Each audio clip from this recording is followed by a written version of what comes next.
سورة الفاتحة آیت نمبر 7۔ اعوذ باللہ من الشیطان الرجیم، بسم اللہ الرحمن الرحیم،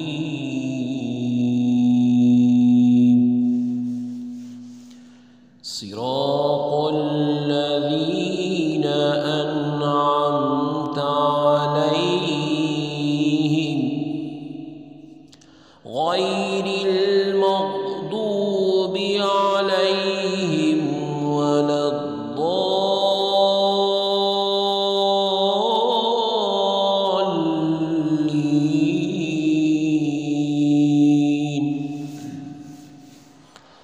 لفظی ترجمہ ہے صراط راستہ، الذین جو لوگ انعمت انعام کیا تو نے، علی اوپر، ہم ان کے، غیرنا المغضوبی غضب کیا گیا، علی اوپر، ہم ان کے، وا اور، لا نہ، الضالین گمراہوں کا۔ بامحاورہ ترجمہ ہے ان لوگوں کا راستہ جن پر تو نے انعام فرمایا، ان لوگوں کا نہیں جن پر غضب کیا گیا ہے، اور نہ ہی گمراہوں کا۔ آیت کی تفسیر میں فرمایا گیا صراط الذین انعمت علیہم، ان لوگوں کا راستہ جن پر تو نے احسان کیا۔ یہ جملہ اس سے پہلے آیت کی تفسیر ہے کہ صراط مستقیم سے مراد ان لوگوں کا راستہ ہے جن پر اللہ رب العزت نے انعام و احسان فرمایا، اور جن لوگوں پر اللہ تعالی نے اپنا فضل احسان فرمایا ہے اس کے بارے میں سورہ نساء میں ارشاد ہے۔ اعوذ باللہ من الشیطان الرجیم، بسم اللہ الرحمن الرحیم، وَمَن يُطِعِ اللَّهَ وَرَسُولَهُ فَأُولَئِكَ مَعَ الَّذِينَ أَنْعَمَ اللَّهُ عَلَيْهِم مِّنَ النَّبِيِّينَ وَالصِّدِّيقِينَ وَالشُّهَدَاءِ وَالصَّالِحِينَ وَحَسُنَ أُولَئِكَ رَفِيقًا۔ ترجمہ ہے اور جو اللہ اور اس کے رسول صلی اللہ علیہ وسلم کی اطاعت کرے، اور وہ ان لوگوں کے ساتھ ہوں گا جن پر اللہ نے انعام کیا، اور یہ انعام یافتہ لوگ انبیاء، صدیقین، شہداء اور صالحین ہیں، اور یہ کتنے اچھے ساتھی ہیں۔ آیات صراط الذین انعمت علیہم سے معلوم ہونے والے کچھ مسائل معلوم ہوتے ہیں۔ نمبر 1، جن امور پر بزرگان دین کا عمل رہا وہ صراط مستقیم میں داخل ہے۔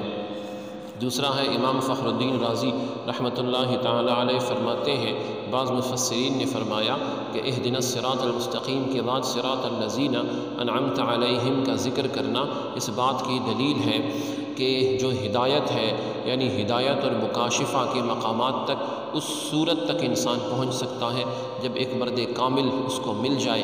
جو ہدایت یافتہ لوگ ہیں جب ان کی انسان پیروی کرتا ہے تو وہ بھی صراط مستقیم کی طرف آ جاتے ہیں۔ غلطیاں اور گمراہیوں کی جگہوں سے اللہ رب العزت ہمیں بچائے کہ انسان صراط مستقیم سے جو ہے وہ محروم ہو جاتا ہے۔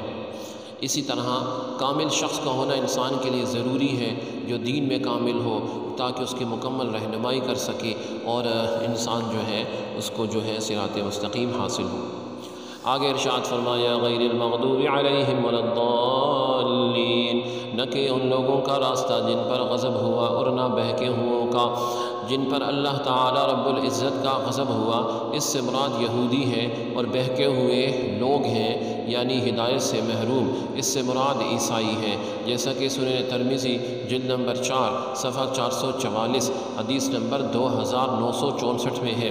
اور امام فخر الدین رازی رحمۃ اللہ علیہ نے بھی یہ لکھا ہے کہ جن پر غضب ہوا اس سے مراد بدعمل ہیں، اور بہکے ہوئوں سے مراد بدعقیدہ لوگ ہیں یعنی یہودی اور عیسائی۔